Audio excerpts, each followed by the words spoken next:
This podcast is brought to you by Viking Capital, your best friend in swimming pool financing for over 20 years. Thanks for joining us on another episode of Pool Magazine Podcast. Today I'm chatting with none other than Joe Vassallo, owner of Paragon Pools. Joe V has been a pioneer in the industry and has been building pools for the past 3 decades. Joe, you probably forgot more about pools than I'll ever even know. Tremendous pleasure to have you with us today on the show, man. Thank you very much. Listen, Joe, you got a whole flock of new guys that are entering the industry. They don't know who's who. They don't have an understanding of what a tremendous impact that you've had on this industry. And I really wanted to have you on the show with us today so that we can kind of talk about your experience in the last 3 decades in the pool industry and kind of you offer some insights as to maybe some of the new guys. Why don't you give us a little bit of backstory? I know you first got started a long time ago with Paddock Pools, and then before that it was Tango. I mean, can you give us a little bit of a chronology of how you got going?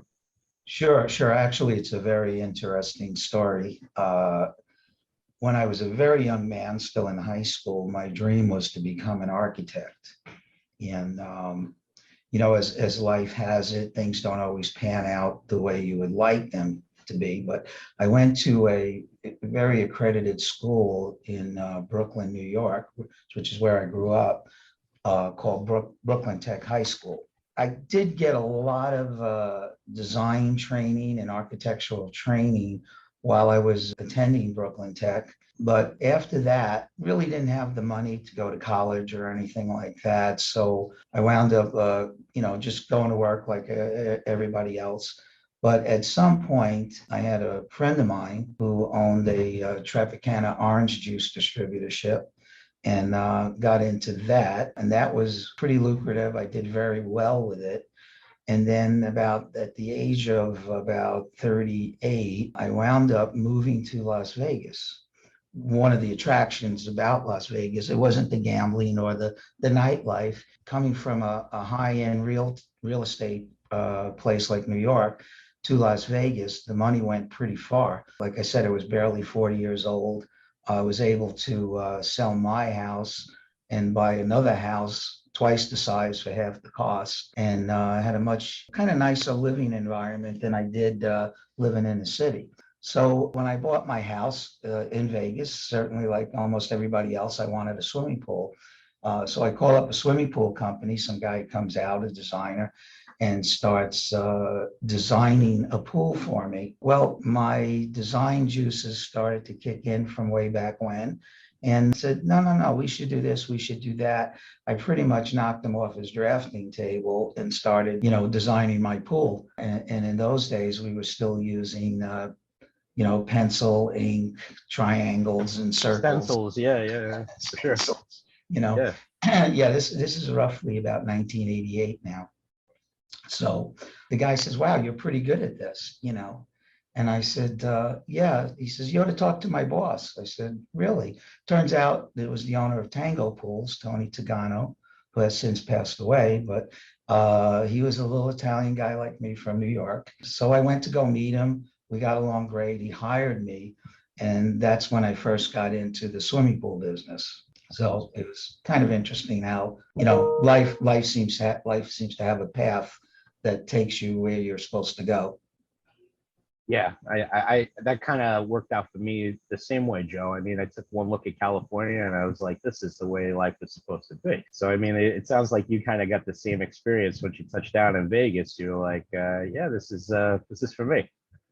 Yeah, it was great. It brought me back to what I wanted to do, which was design. And I'm not designing buildings. It was fun designing pools. It was a fun thing to meet people, talk about things that they are really excited about. People are happy to see you in this business. It's not like they're going to the dentist or something, So it's a fun. You're not selling insurance. Right, exactly. Yeah. They're actually enthusiastic when you step into their backyard. Exactly. You got it. Mm-hmm. Yeah. So, I mean, that first step, getting involved in the industry, that kind of got you immersed in pools, wanting to become a pool salesman. So what was the transition to you deciding that, it's time for me to start my own company and start Paragon pools and step away from paddock? Right. Well, the truth be known, at the time I was a general manager for Paddock Pools, and it was an absentee business, owner absentee business. We were in Vegas, and they were really located in Arizona. So I thought it was just time to get on my own. I was pretty much doing everything on my own anyway, and I got a little nudge from my publicist at the time, Mary Vale, who said, you really need to open up your own company. So, with her encouragement, that's what I wound up doing. And we opened up Paragon Pools in 2001.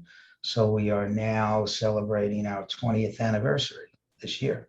That's fantastic. You have some track record in the industry. I mean, especially in the Las Vegas market, I know that you guys are huge and that you have a large percentage of that market share for luxury high-end custom pools. So that's a great organization that you've built over the last 2 decades, Joe.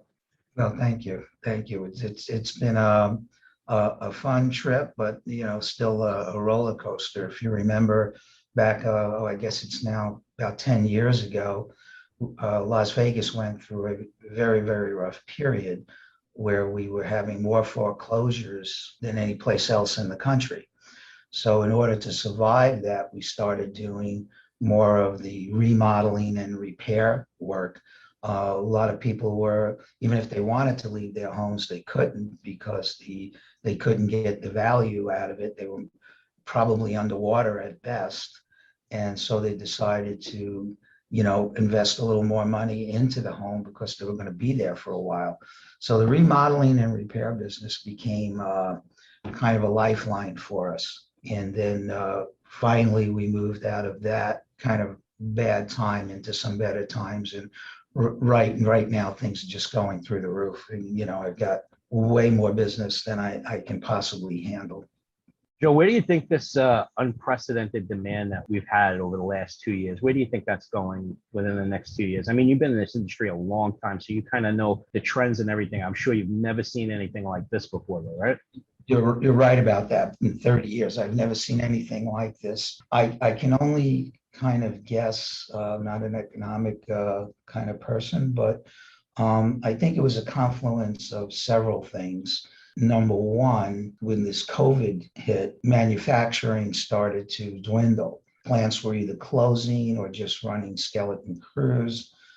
Transportation stopped, and so on. And what happened was inventories just went way, way, way down. Now, look at the other side of that, where mom's home, dad's home, the kids are home, especially in an area like Las Vegas. And they've been talking maybe about getting a pool for a boat or something for a number of years and just never pulled the trigger. And now everybody's home looking at an empty backyard in 100 degrees and said, you know what, we can't spend money going out to dinner or traveling, going on vacation. Luckily, everybody was still working because most people were able to work at home, given all the new technology we had. So there was some maybe discretionary funds, and they were able to pull the trigger. And so we've had this downturn in supply and this huge increase in demand, and then there you go. Hey, Joe, do you think that the industry has been able to capitalize on this momentum the way that we should have, given the nature of all the shortages and the labor shortages and material shortages? I mean, do you think that we're really hitting on all cylinders as far as what we could be doing in propelling more interest with the consumers? I mean, I know that interest has never been higher. All right, but there's so many people right now that want a pool that they just can't get on anybody's dig schedule. I mean, do you think we're doing everything that we could? I would say we're probably far from that. I'm sure everybody else is like me. We just don't have the resources, me as a little company, and I'm guessing as an industry, the resources just aren't there to fully capitalize on the demand. As much as they would like to, manufacturers are, at their limit. They can't produce enough. I know for me, I'm getting probably, no exaggeration, probably 5 times as many leads as I can handle. So, and I just can't find the people and the resources to be able to capture that 5 times. I can't even capture 3 times, you know. We're all lucky if we can do 2 times of what we did previously. So, and then, like I said, you have all the limitations of materials and labor not being there to support whatever you can design and sell. So it's a problem, but it's a better problem to have than we had 10 years ago, where there was nobody looking to buy a pool. Yeah, absolutely. I mean, I think it's about setting expectation with the customers right now. I mean, they know the pool industry is white hot. Yeah, and that's what we're doing. I mean, when I meet with a new client, I tell them you probably need to understand. This is the very first thing I tell them. I'm probably not going to be able to get back with you for maybe 6 weeks before I can even give you a design or proposal. And in some cases, it's gone further than that. Yeah.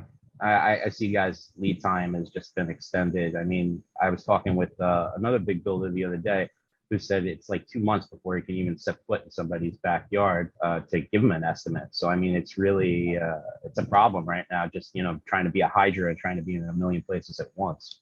Absolutely. Yeah. Hey, Joe, I know that that with the 20th anniversary of Paragon Pools, that you guys have been doing a lot of special things over there. I saw that recently. You guys had a huge picnic and that you had everybody out to celebrate. I know that you're running a program right now called Float Like a Duck. That's a safety program. You're going to give us a little more insight about that? Yes, yes. I've gotten involved with the community over the years, and we're very active within in the community. We big believers in giving back.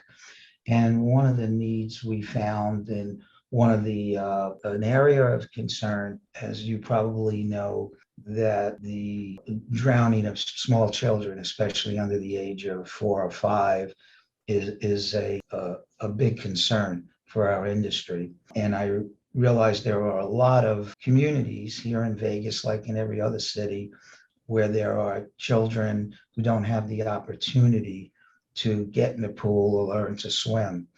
And, we've got the lake out here. Lake Mead is a very popular place for families to go, get out on the water. And it's not just swimming pools that can be an area of concern. So we put together a program called Float Like a Duck, and we have a duck mascot, like a mascot like you would have at a baseball game or a football game. And our mascot is called Ducky, and kids gravitate toward it. And we've built a whole program with a lot of partners. The YMCA here is a very, very big part of our program. They provide the venue for our event. We're supported by the Las Vegas Metro, the police, Las Vegas Fire and Rescue, UMC, and a whole host of other first responders that have taken our program to heart and made it their own as well. So we typically have about 300 to 500 people attend the event. Typically, we do it on Memorial Day weekend, and we teach children, little kids, how to float, how to swim if they can pick that up that quickly, but introduce them to the water and learn how to be safe around water. And there's a number of things we do, not just swimming, but teach kids how to dial 911 in case a parent or somebody is in trouble as well. Teach them how to be safe around pools, how to have fun and enjoy bodies of water. At the same time, we do it through fun and education. We don't like doing the fear factor part of it. There are some organizations, even here in town in Vegas, who have what they call mock drownings. They actually stage a drowning, and people watching that are in the venue have no idea that this is staged. And it's just to kind of they do this kind of shock awareness thing. I am just not about that at all. Like I said, we have games, we have prizes, and all the while we're doing all these things, we're teaching these kids and their parents something about water safety. We've had the Coast Guard come out and give life jackets out for free to children. And, it's a fun event. We have a good time. Yeah, I've never seen any kind of approach like that with the mock drownings. Is that like the scared straight equivalent of teaching kids how to swim? Yeah, I mean, it's just crazy to me, but that's what they do.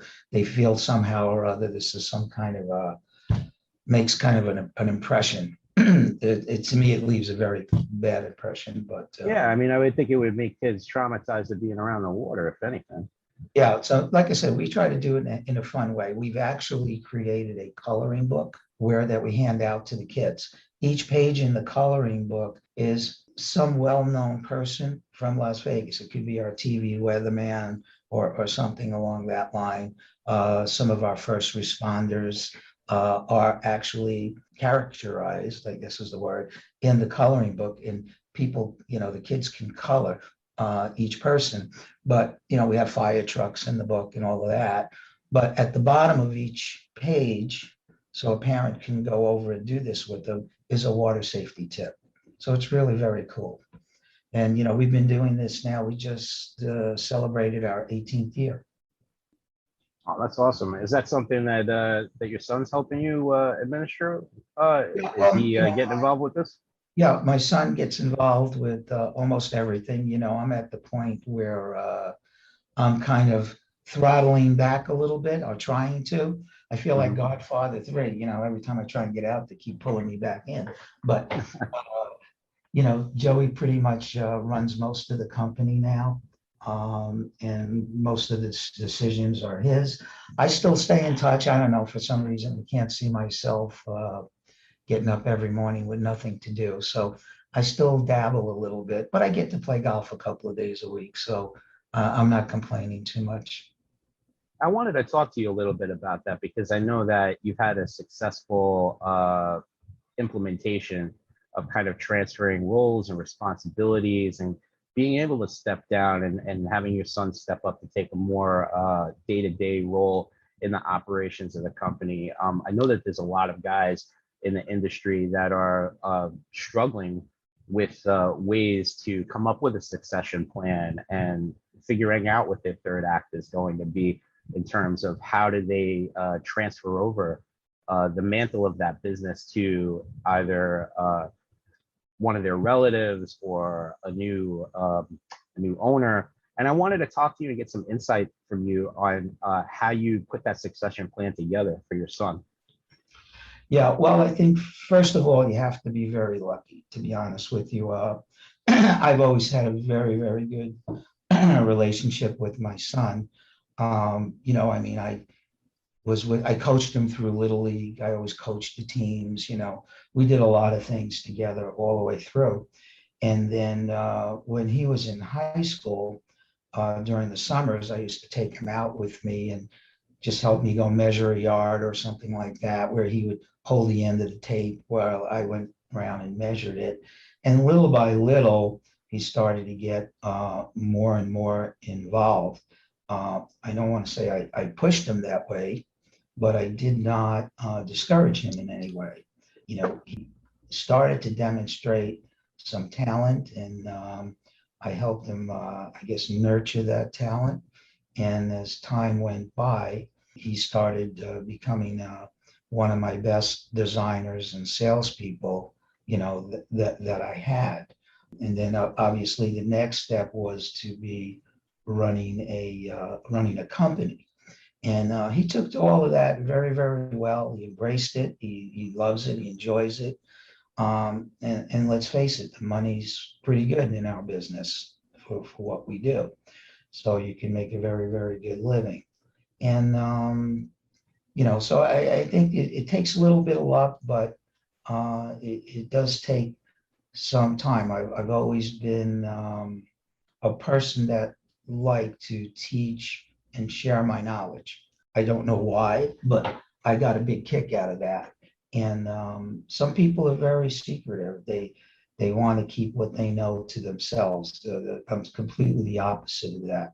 So I shared my knowledge with a lot of people that worked for me over the years. Some of them now even have opened up their own businesses and are still in the business making a living. Yeah, I could see that. I know that disseminating information, a lot of these guys, the IP is all locked in their head and they have no way to transfer that over. So that's why their businesses aren't as transferable as they would like. Because I mean, when you try to go sell the business, and what largely drives the success of that business is the person that's leaving, it becomes very difficult to bring on new people that are willing to take that on. So you having a ready new owner for that company in your son is probably like the most advantageous thing that could have happened in your company, especially since he's willing to take on all of that, you know? Yeah, absolutely. Because I've never really even thought about entertaining, even selling the business. It's something that's going to be handed down to my son. And now I have a grandson actually who's how old is Gabe now? 15, I think, 15 or 16. And hopefully he's going to at least take a look at what we're doing. He's actually expressed an interest in that already. But we'll see how that goes. Yeah, well, you got to get them immersed at a young age. So Yeah, bringing them to the job sites and all that stuff definitely helps. yeah, very much so. And you can't push them. You know, it's either they embrace it or they don't. Yeah, for sure. I mean, so far as him taking over the business and driving that engine now, I mean, do you see that his involvement is moving Paragon in a new direction? I mean, I'm sure he has his own ideas of what he wants to do with the company and the direction that he wants to take. Actually, when it comes to that, for the last few years, it's been really a collaborative effort. Mhm. Both discuss it and talk about what or where we want to go. Um, there was a time where we were doing maybe about 150 or 60 pools a year at one time, and now we're over the years it's kind of dwindled down to about maybe 60 or so, but they're much higher and more complicated now than they were before. Most of the pools we build are in the six-figure range. Mhm. So, it's a little different animal, but at the moment, I don't see, the times are kind of taking us to where I guess we're going.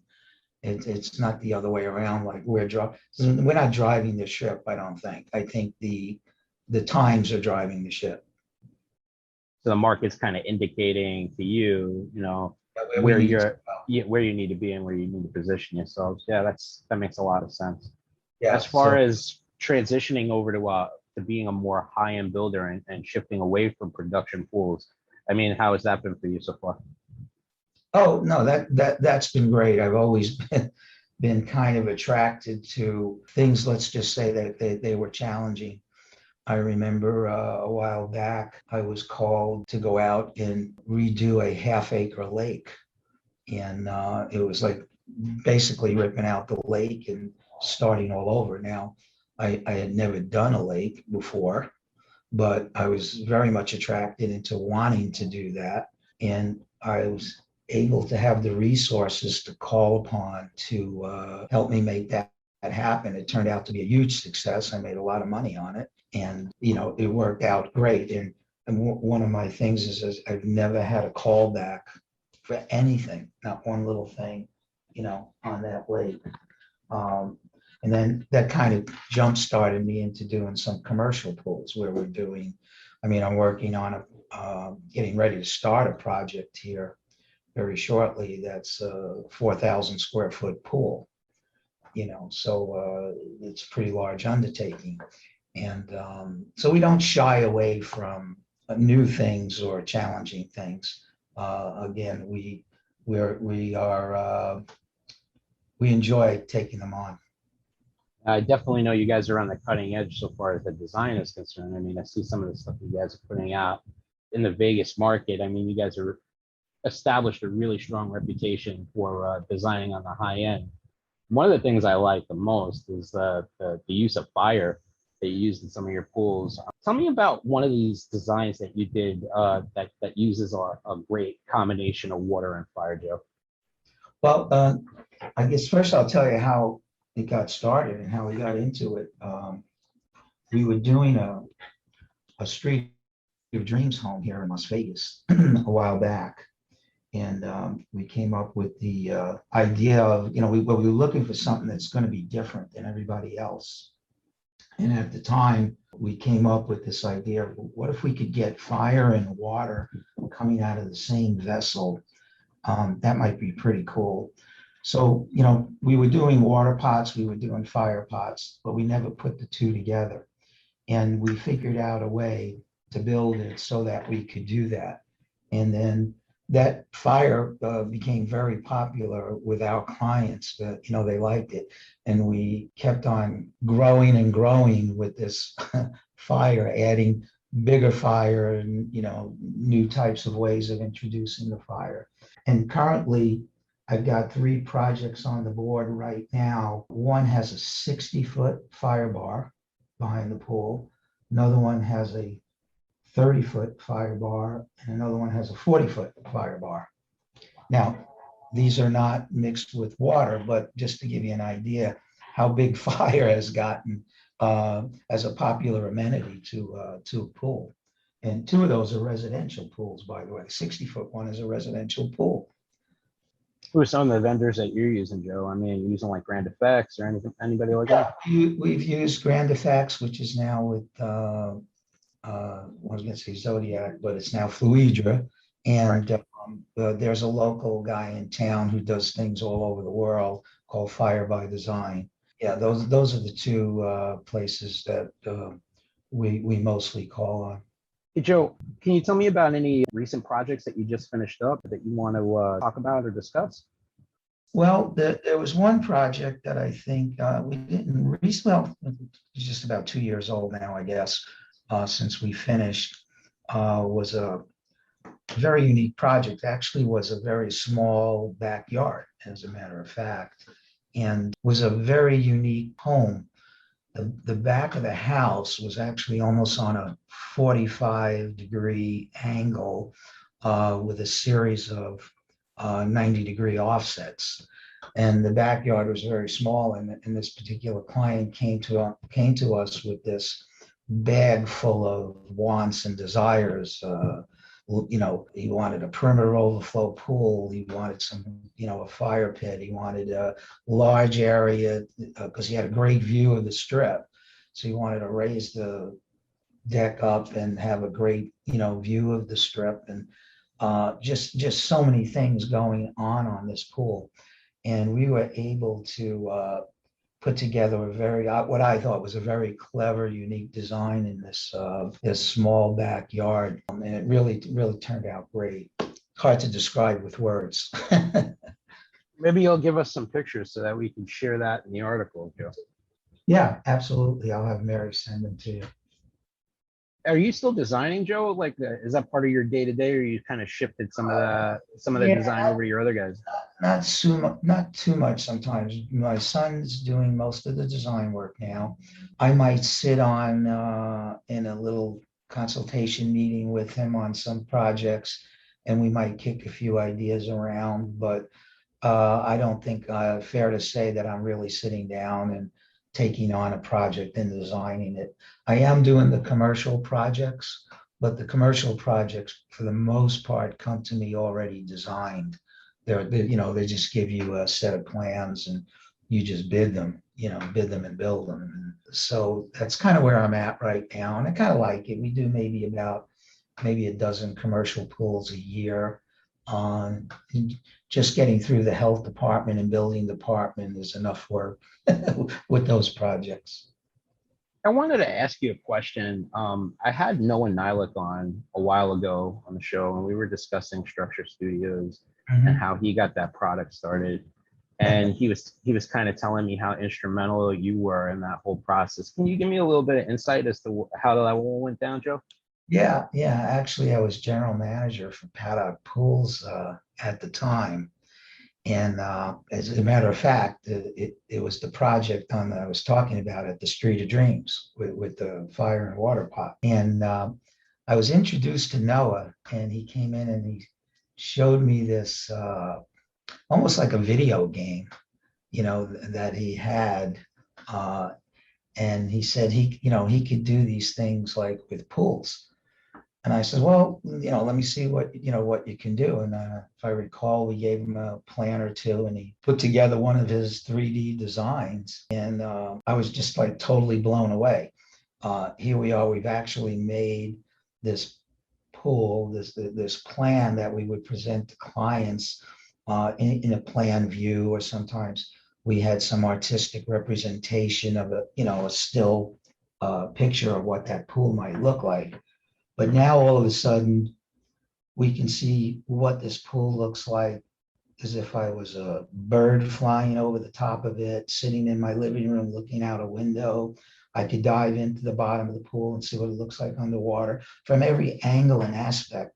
And I went, oh my gosh, this is like inventing the wheel in our business. I mean, this has so much potential.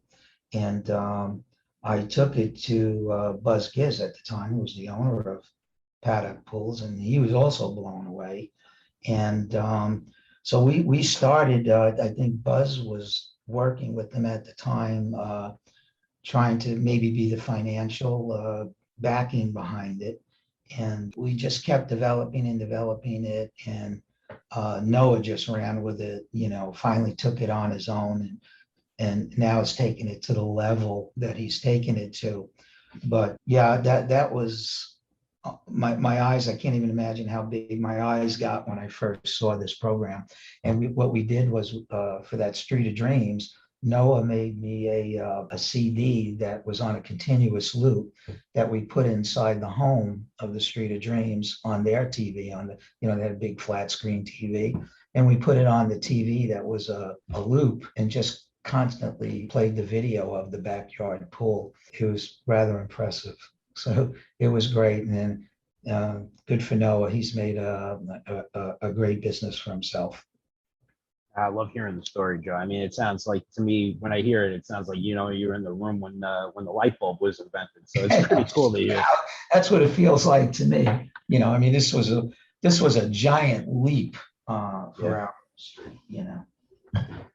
It's only one part of your story. I mean, I know that you're involved in a lot of different things, the PHTA too, and you're doing a lot of things with them. Can you tell me a little bit about that side, Joe? Yeah, sure. I was actually how I got started there. I was, as I said, I used to like to share my knowledge, and I was invited to do a seminar at the national show, and I was doing that, and I always had the seminar. Was something I've always wanted to do, and I try to teach people that you're not a pool salesman. Okay, you're a designer, and stop using the word salesman and use the word designer. And that's what my presentation, my seminar was all about, was the pool salesman versus a pool designer, and to trying to elevate that perception of a pool designer.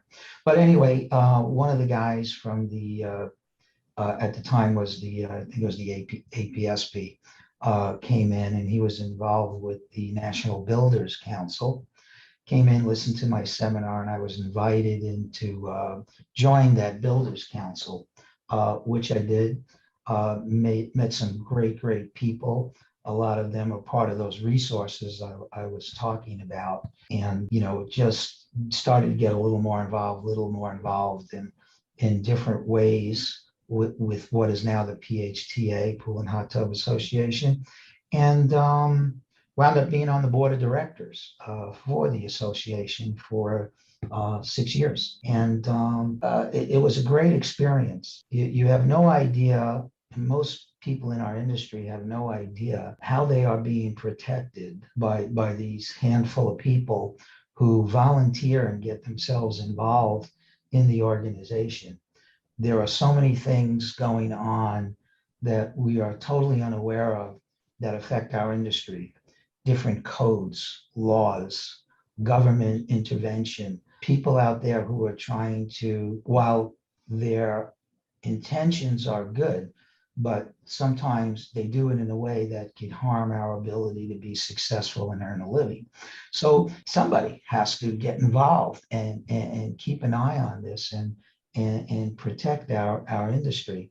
And that's a lot of what the PHTA does. It's not glamorous. It's not always well disseminated amongst the industry, but it's certainly an extremely important part of our business. And I would encourage anybody listening here to get involved, throw your hat in the ring, and be a part of the people that protect our industry and our business. Because a lot of old guys like me are at the point where we're moving out. Well, you're a good shepherd, Joe. And I'm sure that with guys like you on the vanguard, we're heading in the right direction. Well, thank you. Thank you. Well, I really appreciate you getting with us today and sharing your insight and your expertise. Pleasure talking to you. Thanks so much. That's all the time we have today. A big thank you to our sponsors, Viking Capital. They're partnering with pool builders to get homeowners the financing they need in real time and helping them close more pool sales. Make sure to subscribe and join us next time on another episode of Pool Magazine Podcast.